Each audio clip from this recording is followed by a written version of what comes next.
নাহমাদুহু ওয়া নুসাল্লি আলা রাসূলিহিল কারীম, আম্মা বাদ। সামনেই হিন্দু ধর্মাবলম্বীদের সবথেকে বড় উৎসব দুর্গাপূজা।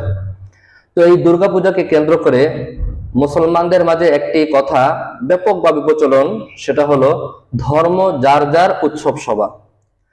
মুসলিম প্রধান দেশে বিধর্মীরা তাদের গণ্ডির ভিতরে থেকে তাদের উৎসব তারা পালন করবে, তাদের ধর্মীয় রীতিনীতি তারা পালন করবে, এটা তাদের বিষয়। ইসলাম এটাকে সমর্থন করে এবং ইসলামী সরকার তাদেরকে সাহায্য সহযোগিতা করবে। তো ওমর ফারুক রাদিয়াল্লাহু তাআলা আনহুর জমানায় হিন্দু ধর্মাবলম্বীরা কানিসা বানানোর অনুমতি চেয়েছে এবং ওমর ফারুক রাদিয়াল্লাহু তাআলা আনহু তাদেরকে সেই অনুমতি দিয়েছেন। এর দ্বারা বোঝা যায় তাদের ধর্ম তারা পালন করবে এবং তাদের উৎসব তারা পালন করবে, এটা তাদের জন্য অনুমতি আছে। কিন্তু মুসলমানরা অন্য ধর্মের উৎসবকে, অন্য ধর্মের রীতিনীতিকে নিজেদের কৃষ্টি কালচার মনে করবে, অন্য ধর্মের উৎসবে তারা অ্যাটেন্ড করবে, অংশগ্রহণ করবে, এটা পরিপূর্ণ হারাম এবং নিষিদ্ধ।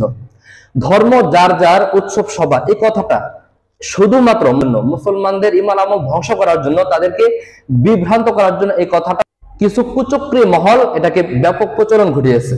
ধর্ম যার যার উৎসব সবার, এই কথাটা বাস্তবিক অর্থে কতটা সঠিক এবং ইসলাম সমর্থিত কি না, এটা আমরা একটু বিশ্লেষণ করব।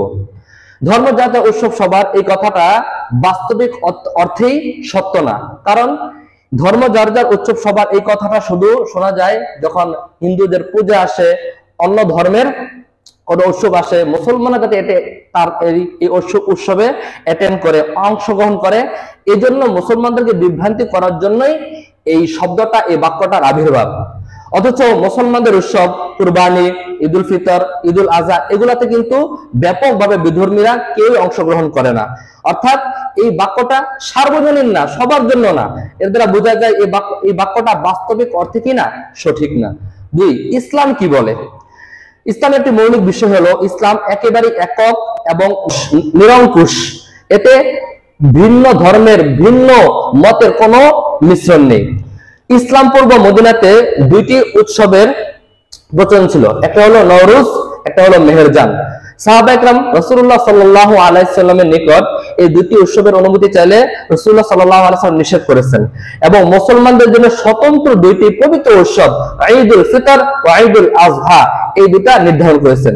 এর দ্বারা বোঝা গেল ইহুদি মুশরিকদের সাথে সামঞ্জস্য রাখা এবং তাদের উৎসবে অ্যাটেন্ড করা, অংশগ্রহণ করা, এটা মুসলমানদের জন্য জায়েজ নেই।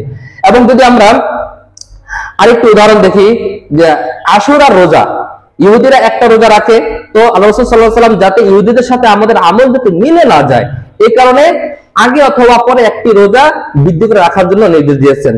এমনি ভাবে হাদিস শরীফে অনেক জায়গায় খালিফুল মুশরিকিনা, খালিফুল ইহুদা, খালিফুন নাসারা, এরকম শব্দ ব্যবহার করে মুশরিকদের সাথে ভিন্নতা অবলম্বন করা, ইহুদিদের সাথে ভিন্নতা অবলম্বন করা, নাসারাদের সাথে ভিন্নতা অবলম্বন করার ক্ষেত্রে বলা হয়েছে। এমন অনেক ক্ষেত্রে, যেমন আমাদের পবিত্র দিন জুমার দিন তাদের জন্য নির্ধারণ করা হয়েছে শনিবার, রবিবার।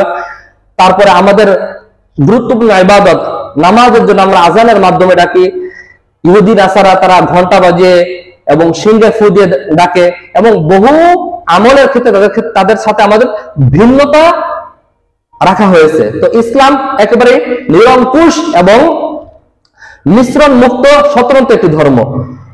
ইসলাম ধর্ম যার যার উৎসব সবার, এই কথা কোনোভাবেই মানে না, এটা পরিপূর্ণ হারাম এবং নিষিদ্ধ।